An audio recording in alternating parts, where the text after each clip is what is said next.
ओम शांति। 6 जनवरी 2026 के ईश्वरीय मधुर महावाक्य हैं। सुनते हैं आज की मधुर मुरली। बाबा ने कहा, मीठे बच्चे, ब्रह्मा बाबा शिव बाबा का रथ है। दोनों का इकट्ठा पार्ट चलता है, इसमें जरा भी संशय नहीं आना चाहिए। प्रश्न है, मनुष्य दुखों से छूटने के लिए कौन सी युक्ति रचते हैं जिसको महापाप कहा जाता है? उत्तर है, मनुष्य जब दुखी होते हैं तो स्वयं को मारने के, खत्म करने के अनेक उपाय रचते हैं। जीवघात करने की सोचते हैं, समझते हैं इससे हम दुखों से छूट जाएंगे, परंतु इन जैसा महापाप और कोई नहीं। वह और ही दुखों में फंस जाते हैं, क्योंकि यह है ही अपार दुखों की दुनिया। ओम शांति। बच्चों से बाप पूछते हैं, आत्माओं से परमात्मा पूछते हैं, यह तो जानते हो हम परमपिता परमात्मा के सामने बैठे हैं, उनको अपना रथ तो है नहीं। यह तो निश्चय है ना, इस भ्रकुटी के बीच में बाप का निवास स्थान है। बाप खुद कहते हैं, मैं इनकी भ्रकुटी के बीच में बैठता हूँ, इनका शरीर लोन पर लेता हूँ। आत्मा भ्रकुटी के बीच है तो बाप भी वही बैठते हैं। ब्रह्मा है तो शिव बाबा भी है, ब्रह्मा नहीं हो तो शिव बाबा बोलेंगे कैसे? ऊपर में शिव बाबा को तो सदैव याद करते आए। अब तुम बच्चों को पता है हम बाप के पास यहाँ बैठे हैं, ऐसे नहीं कि शिव बाबा ऊपर में है, उनकी प्रतिमा यहाँ पूजी जाती है। यह बातें बहुत समझने की हैं। तुम तो जानते हो बाप ज्ञान का सागर है। कहाँ से सुनाते हैं? क्या ऊपर से सुनाते हैं? यहाँ नीचे आया है, ब्रह्मा तन से सुनाते हैं। कई कहते हम ब्रह्मा को नहीं मानते, परंतु शिव बाबा खुद कहते हैं ब्रह्मा तन द्वारा कि मुझे याद करो। यह समझ की बात है ना, लेकिन माया बड़ी जबरदस्त है, एकदम मुंह फिराकर पिछाड़ी कर देती है। अब तुम्हारा कांड शिव बाबा ने सामने किया है, सम्मुख बैठे हो, फिर जो ऐसे समझते हैं ब्रह्मा तो कुछ नहीं, उनकी क्या गति होगी? दुर्गति को पा लेते हैं, कुछ भी ज्ञान नहीं। मनुष्य पुकारते भी हैं ओ गॉड फादर, फिर वह गॉड फादर सुनता है क्या? उनको कहते हैं ना लिबरेटर आओ, या वहां बैठे लिबरेट करेंगे। कल्प कल्प पुरुषोत्तम संगम युग पर ही बाप आते हैं, जिसमें आते हैं उनको ही अगर उड़ा दें तो क्या कहेंगे? नंबर 1 तमो प्रधान। निश्चय होते हुए भी माया एकदम मुंह फेर देती है। इतना उसमें बल है जो एकदम वर्थ नाट ए पेनी बना देती है। ऐसे भी कोई ना कोई सेंटर्स पर हैं, इसलिए बाप कहते हैं खबरदार रहना। भल किसको सुनाते भी रहें सुने हुए बातें, परंतु वह जैसे पंडित मिसल हो जाते हैं। जैसे बाबा पंडित की कहानी बताते हैं ना, उसने कहा राम राम कहने से नदी पार हो जाएंगे। यह भी एक कहानी बनाई हुई है। इस समय तुम बाप की याद से विषय सागर से क्षीर सागर में जाते हो ना। उन्होंने भक्ति मार्ग में ढेर कथाएं बना दी हैं, ऐसे बातें तो होती नहीं, यह एक कहानी बनी हुई है। पंडित औरों को कहता था खुद बिल्कुल चट खाते में, खुद विकारों में जाते रहना और दूसरों को कहना निर्विकारी बनो, उसका क्या असर होगा? ऐसे भी ब्रह्मा कुमार कुमारियां हैं, खुद निश्चय में नहीं, दूसरों को सुनाते रहते हैं।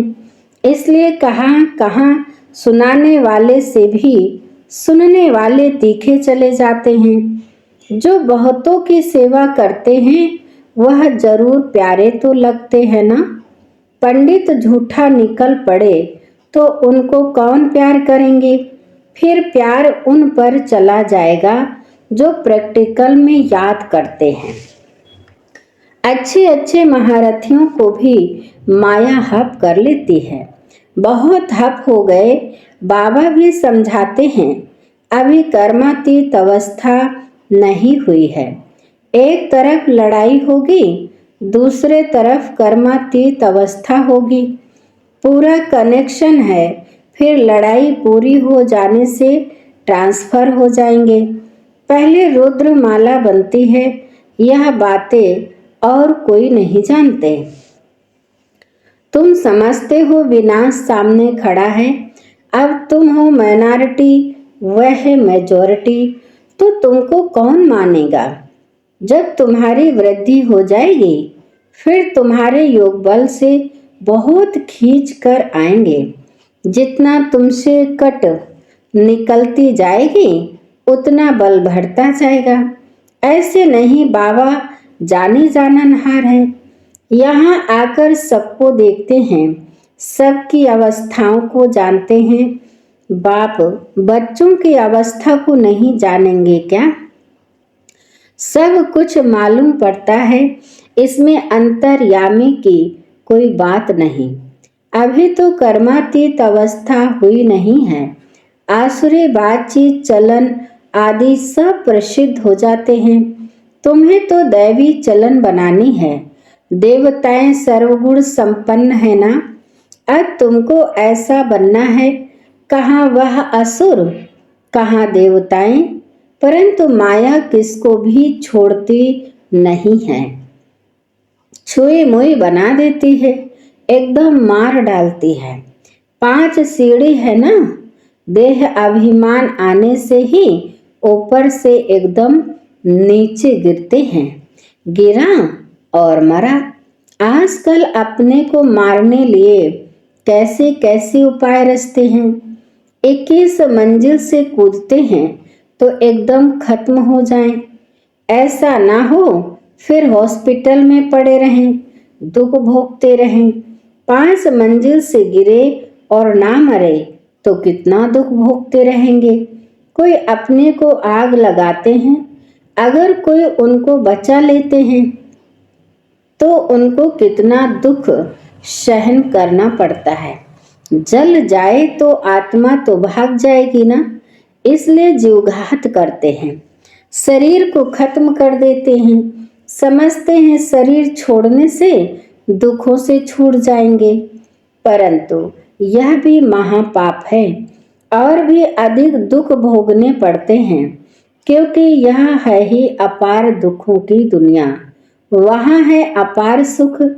तुम बच्चे समझते हो। अभी हम रिटर्न होते हैं, दुख धाम से सुख धाम में जाते हैं। अब बाप जो सुख धाम का मालिक बनाते हैं उनको याद करना है। इन द्वारा बाप समझाते हैं। चित्र भी है ना, ब्रह्मा द्वारा स्वर्ग की स्थापना। तुम कहते हो बाबा हम अनेक बार आपसे स्वर्ग का वर्षा लेने आए हैं। बाप भी संगम पर ही आते हैं। जबकि दुनिया को बदलना है तो बाप कहते हैं मैं आया हूँ तुम बच्चों को दुख से छुड़ाकर सुख की पावन दुनिया में ले जाने। बुलाते भी हैं हे पतित पावन। ये थोड़े ही समझते हैं कि हम महाकाल को बुलाते हैं कि हमको इस छीछी दुनिया से घर ले चलो। जरूर बाबा आएगा।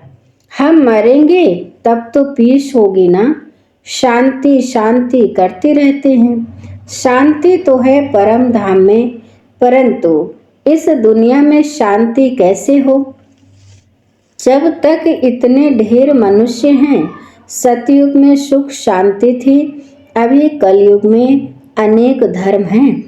वह जब खत्म हो तब एक धर्म की स्थापना हो, तब तो सुख शांति हो ना।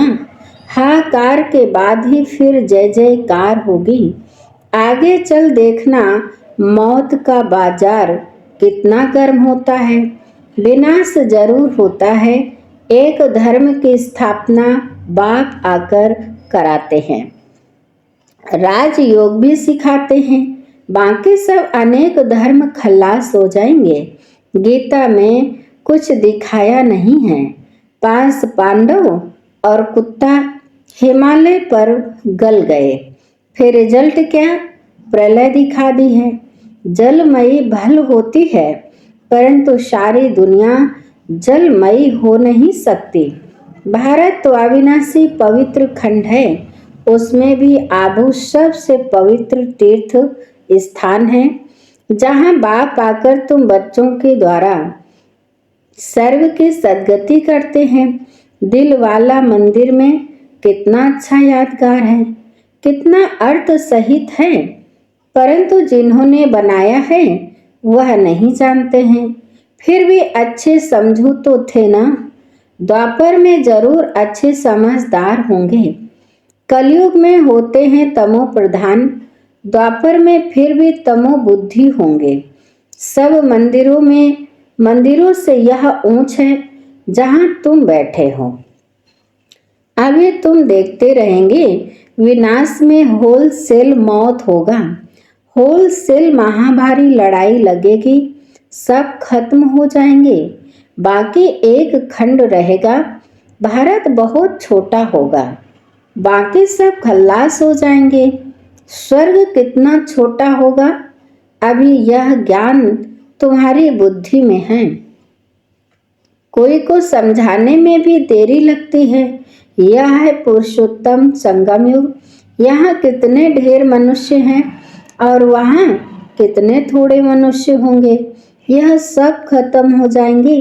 वर्ल्ड की हिस्ट्री ज्योग्राफी रिपीट होगी शुरू से, जरूर स्वर्ग से रिपीट करेंगे, पिछाड़ी में तो नहीं आएंगे। यह ड्रामा का चक्र अनादि है जो फिरता ही रहता है। इस तरफ कलयुग, उस तरफ है सतयुग। हम संगम पर हैं, यह भी तुम समझते हो। बाप आते हैं, बाप को रथ तो जरूर चाहिए ना, तो बाप समझाते हैं अभी तुम घर जाते हो, फिर यह लक्ष्मी नारायण बनना है तो दैवी गुण भी धारण करने चाहिए। यह भी तुम बच्चों को समझाया जाता है। रावण राज्य और राम राज्य किसको कहा जाता है? पति से पावन, फिर पावन से पतित कैसे बनते हैं, यह खेल का राज बाप बैठ समझाते हैं। बाप नॉलेजफुल बीज रूप है ना, चैतन्य है, वही आकर समझाते हैं। बाप ही कहेंगे सारे कल्प वृक्ष का राज समझा, इनमें क्या क्या होता है, तुमने इसमें कितना पार्ट बजाया है।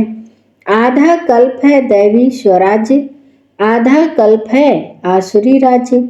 अच्छे अच्छे जो बच्चे हैं उन्हों को बुद्धि में नॉलेज रहती है।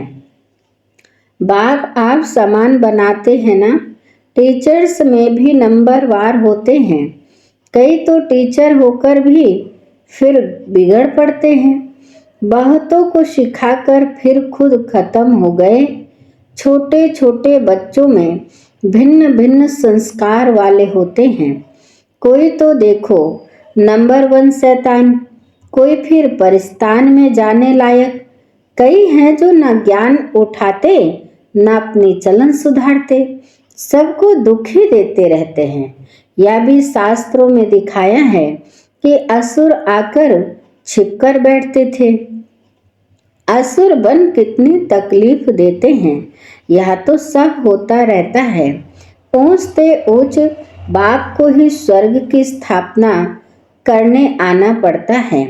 माया भी बड़ी जबरदस्त है, दान देते हैं फिर भी माया बुद्धि फिरा देती है।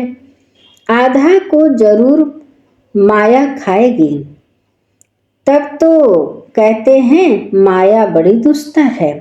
आधा कल्प माया राज्य करती है तो जरूर इतनी पहलवान होगी ना। माया से हारने वाले की क्या हालत हो जाती है। अच्छा, बाबा बच्चों से नमस्ते करते हैं। मीठे मीठे शिकिल दे बच्चों प्रति माता पिता बाप दादा का याद प्यार और गुड मॉर्निंग। रूहानी बाप की रूहानी बच्चों को नमस्ते। हम रूहानी बच्चों की रूहानी माता पिता बाप दादा को याद प्यार और गुड मॉर्निंग। नमस्ते नमस्ते नमस्ते। शुक्रिया बाप दादा, शुक्रिया। धारणा के लिए मुख्य सार नंबर 1, कभी भी छुई मुई नहीं बनना है। दैवी गुण धारण कर अपनी चलन सुधारनी है। नंबर 2, बाप का प्यार पाने के लिए सेवा करनी है, लेकिन जो दूसरों को सुनाते वह स्वयं धारण करना है। कर्मातीत अवस्था में जाने का पूरा पूरा पुरुषार्थ करना है। वरदान है, साकार रूप में बाप दादा को सम्मुख अनुभव करने वाले कंबाइंड रूपधारी भव। साकार रूप में बाप दादा को सम्मुख अनुभव करने वाले कंबाइंड रूपधारी भव। विस्तार है, जैसे शिव शक्ति कंबाइंड है, ऐसे पांडव पति और पांडव कंबाइंड हैं। जो ऐसे कंबाइंड रूप में रहते हैं उनके आगे बाप दादा साकार में सर्व संबंधों से सामने होते हैं। अभी दिन प्रतिदिन और भी अनुभव करेंगे कि जैसे बाप दादा सामने आए, हाथ पकड़ा, बुद्धि से नहीं आंखों से देखेंगे, अनुभव होगा। लेकिन सिर्फ एक बाप, दूसरा ना कोई। यह पाठ पक्का हो फिर तो जैसे परछाई घूमती है, ऐसे बाप दादा आंखों से हट नहीं सकते, सदा सम्मुख की अनुभूति होगी।